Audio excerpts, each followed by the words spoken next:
আমার বাচ্চা সহ মারার হুমকি দিছে, বাচ্চা সহ মারার হুমকি দিছে, তাই আমি কি বলবো?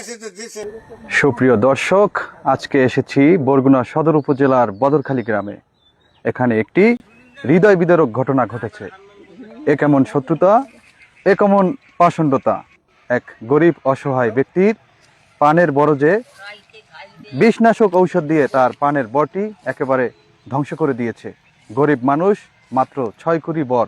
সেই 6 কুড়ি বরে রাতের আধারে শত্রুতামূলকভাবে কীটনাশক দিয়ে তারপর এই পানের বরজও পুড়ে ছাই করে দিয়েছে।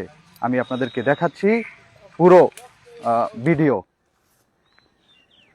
দেখুন কিভাবে এই রাতের আধারে স্প্রের মাধ্যমে এই পানের বরজে পচননাশক কীটনাশক দিয়ে তারপর এই বরটিকে পুড়ে একেবারে ছাই করে দিয়েছে।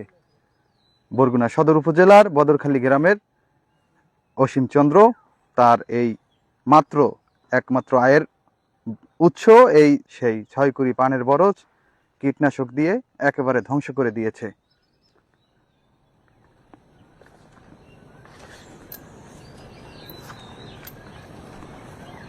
গরিব অসহায় অসীম চন্দ্র, তার কোনো ছেলে নেই, শুধুমাত্র 3টি মেয়ে। একমাত্র উপার্জনক্ষম ব্যক্তি এই অসীম চন্দ্র।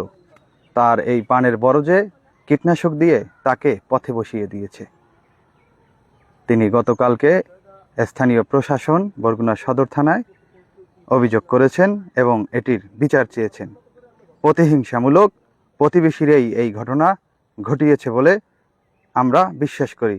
কেননা এই এলাকায় রাতের অন্ধকারে কীটনাশক নিয়ে স্প্রে করার মতো দুঃসাহস দূরের কোনো ব্যক্তির হয়নি।